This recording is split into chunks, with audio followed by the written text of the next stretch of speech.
Hi guys, जय हनुमान। स्वागत आप सभी का आपके अपने चैनल में। जेईई मेन 2023 अप्रैल अटेम्प्ट के रिकॉर्ड रेस्पॉन्स, प्रोविजनल आंसर की और क्वेश्चन पेपर रिलीज होने के साथ उम्मीद करता हूं आप सभी ने अपने अपनी शिफ्ट के अंदर आपके कितने मार्क्स आ रहे हैं ये कैलकुलेशन लगाई ली होगी और देख लिया होगा कि आउट ऑफ 300 हमारे एग्जैक्टली कितने मार्क्स अपनी पर्टिकुलर शिफ्ट में आ रहे हैं। और अब बच्चों के मेरे पास यही क्वेरीज और क्वेश्चन आ रहे हैं, पेरेंट्स भी बार बार यही पूछ रहे हैं कि सर हमारी शिफ्ट में अभी जो हमारे मार्क्स आए हैं इस मार्क्स पे हमारी क्या कुछ टेंटेटिव परसेंटाइल बन सकती है। इसको लेकर के अब बच्चों के बीच में एंग्जाइटी है और वही क्वेश्चन और क्वेरीज हमारे पास आ रही हैं। तो आज के इस वीडियो में आपको बहुत सारे अपनी पर्टिकुलर मार्क्स के हिसाब से क्या आपकी परसेंटाइल की कुछ रेंज आ सकती है जिसके हिसाब से आप अपनी प्लानिंग कर पाए, किसी प्राइवेट कॉलेज के लिए आपको अप्लाई करना है उसको अप्लाई कर पाए। साथ साथ जेईई मेन के बेसिस पे इतने सारे कॉलेजेस के फॉर्म अभी निकल रहे हैं और कुछ और निकलेंगे जिसके हिसाब से भी आप ये फाइनल कर पाए कि आपको किन कॉलेज के लिए अप्लाई करना है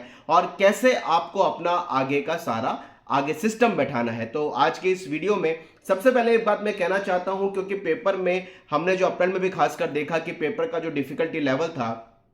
ज्यादातर पेपर का इजी टू मॉडरेट, कुछ पेपर का मॉडरेट और इक्के दुक्के पेपर का यानी एक आधे पेपर का हमें मॉडरेट टू टफ सेट जाता हुआ पेपर दिखाई दिया। तो ये मार्क्स की रेंज जो अभी आपको बताई जा रही है ये एक कॉमन रेंज में आपको दे रहा हूं। अगर आपका पेपर इजी रहा तो आप इसमें सबसे लोअर रेंज को पकड़िएगा, अगर आपका पेपर मॉडरेट रहा तो इसके मिड की रेंज को लीजिएगा, और अगर आपका पेपर मॉडरेट टू टफ रहा तो हायर साइड जो रेंज है उसको आप लेकर के अपना परसेंटाइल कैलकुलेट कर सकते हैं। यानी जो मार्क्स में अभी आपको रेंज वाइज बता रहा हूं इसमें मिनिमम मार्क्स पे वो आएगा जिस बच्चे का मॉडरेट टू टफ पेपर था, क्योंकि टफ नहीं था, हर मैक्सिमम जो था मॉडरेट टू टफ था। बीच की रेंज में वो बच्चा आएगा जिसका पेपर मॉडरेट था, और जो मार्क्स की हायर साइड की रेंज है यानी ज्यादा जो मार्क्स मैं आपको बता रहा हूं वो पेपर वो आएगा जो इजी टू मॉडरेट रहा है। तो गाइस अगर हम बात करें ओवरऑल सबसे पहले इस चीज को समझने की कि 99.99 परसेंटाइल जिन बच्चों की मार्क्स की रेंज की मैं बात कर लूं 250 से 280 है उनके आने के चांसेस। अब 250 उसके लिए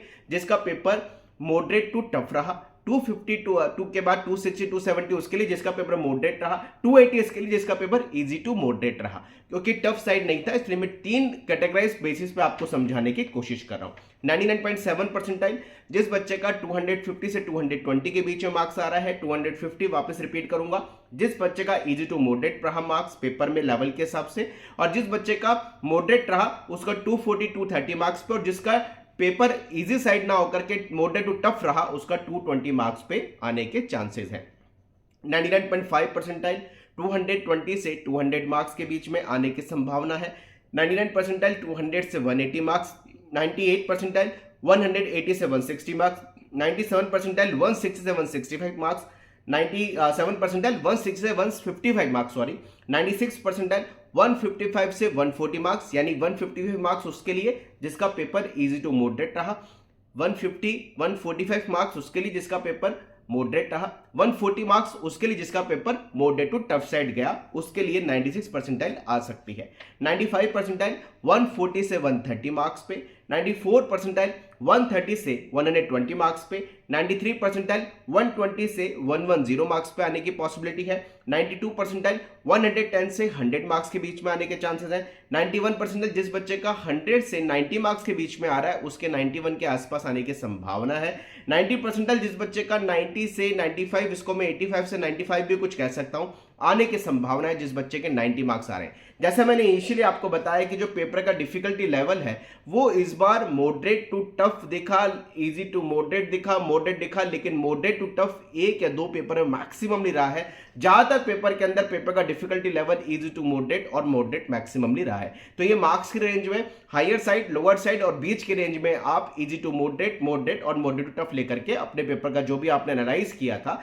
हमने उसमें बहुत सारे वीडियो आपके लिए बनाए भी थे, आप कुछ अपने परसेंटाइल का टेंटेटिव आइडिया लगा सकते हैं। कमेंट बॉक्स में जरूर मुझे लिखें आपका किस दिन पेपर था, कितने मार्क्स आपके आ रहे हैं, और जो मैंने अभी आपको रेंज बताई है उसके हिसाब से आपकी क्या परसेंटाइल आ रही है। मैं जरूर आपको सजेशन दूंगा आपके पर्टिकुलर परसेंटाइल पे आपको किन प्राइवेट कॉलेज के लिए अप्लाई करना है जिनके फॉर्म बचे हुए हैं, आपके उस पर्टिकुलर परसेंटाइल पे आपको कौन सा एनआईटी, कौन सा डिप्टी या जीएफटीएम मिल पाएंगे एग्जैक्टली ब्रांच के हिसाब से, और आपके उस परसेंटाइल पे आपको जेईई मेन के बेसिस पे भी किन कॉलेज के लिए अप्लाई करना है। ये वीडियो की सीरीज बहुत जल्दी आपके बीच आएगी, और अब आने वाले टाइम में हम प्रयास करेंगे एडवांस को लेकर भी कि एडवांस के परसेंटेज के हिसाब से कौन कौन से आईआईटी में कौन कौन सी ब्रांचेस मिलती हैं वो जल्दी आपके बीच वीडियो की सीरीज आने वाली है मई के फर्स्ट सेकंड वीक में, जो बहुत हेल्पफुल होगी।